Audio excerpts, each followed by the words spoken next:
سورۃ الانعام کی آیت نمبر 141، سورۃ الانعام کا 17واں رکوع اور 8ویں پارے کا 4تھا رکوع۔ وَهُوَ الَّذِي أَنشَأَ جَنَّاتٍ مَّعْرُوشَاتٍ، اور وہی ہے جس نے پیدا کیے باغ کچھ زمین پر چھائے ہوئے۔ معروشات ان پودوں کو کہتے ہیں جو بیل والے ہوتے ہیں، اور پھر کھجور کے پتوں اور ٹہنیوں سے سائبان کی طرح چھت کی طرح بنایا جاتا ہے، اور یہ بیلیں پھر چھت پر چڑھ جاتی ہیں۔ وہ غیر معروشات، اور کچھ بے چھائے۔ خلاصہ یہ ہوا کہ اللہ تعالی نے ایسے پودے پیدا فرمائے جن میں تنے ہوتے ہیں، اور ایسے بھی پودے پیدا فرمائے جن میں تنے نہیں ہوتے، وہ بیل کی شکل میں ہوتے ہیں۔ وَالنَّخْلَ وَالزَّرْعَ مُخْتَلِفًا أُكُلُهُ، اور کھجور اور کھیتی جس میں رنگ رنگ کے کھانے، رنگ اور مزے اور مقدار میں اور خوشبو میں مختلف ہوتے ہیں۔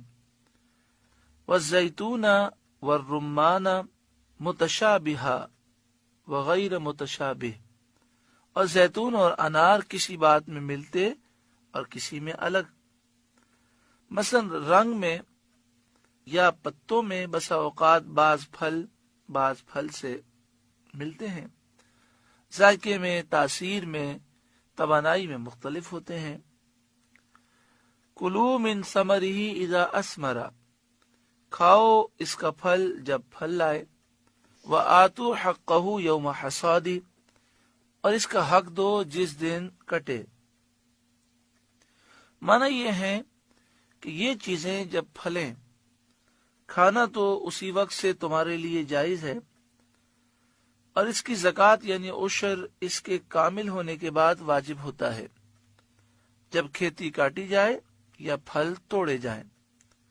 لکڑی، بانس اور گھاس کے سوا زمین کی باقی پیداوار میں اگر یہ پیداوار بارش سے ہو تو اس میں عشر واجب ہوتا ہے، یعنی جو پھل، جو اناج پیدا ہو اس کا 10% اللہ کی راہ میں دینا ضروری ہے، اور اگر راہٹ وغیرہ سے ہو تو نصف عشر، یعنی پانی کے کھینچنے میں مشقت ہو، ہم بجلی استعمال کریں یا دور سے پانی بھر کر آئیں اور اس سے کھیتی سیراب کریں، تو نصف عشر کا مطلب یہ کہ 5% اللہ کی راہ میں دینا ہے۔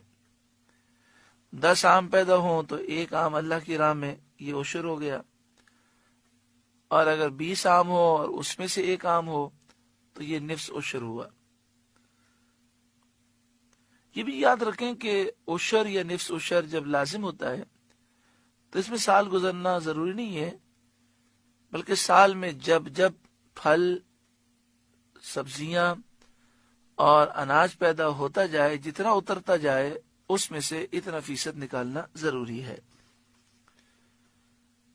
وَلَا تُسْرِفُوا، اور بیجا خرچ نہ کرو، بیجا نہ خرچو۔ اعلیٰ حضرت امام اہل سنت نے اسراف کا ترجمہ بیجا خرچ کرنا فرمایا۔ یہ نہایت ہی نفیس ترجمہ ہے۔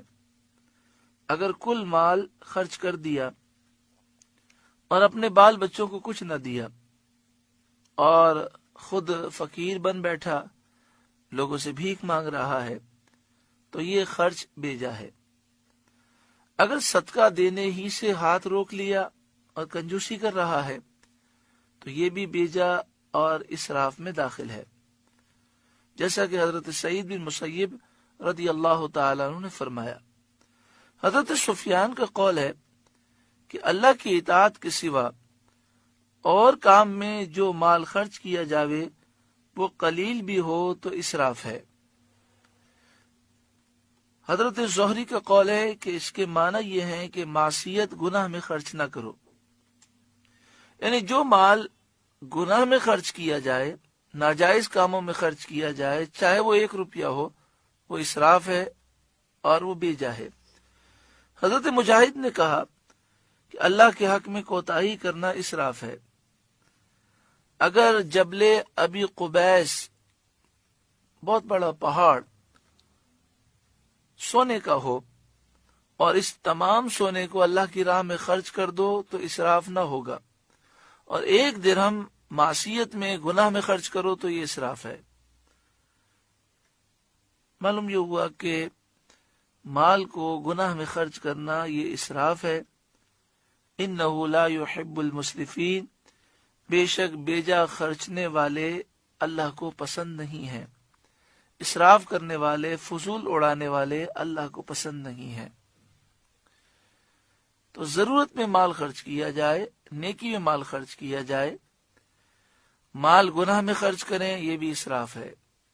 مال اس طرح خرچ کریں کہ جس کا دینی یا دنیاوی کوئی فائدہ نہ ہو، یہ بھی اسراف ہے۔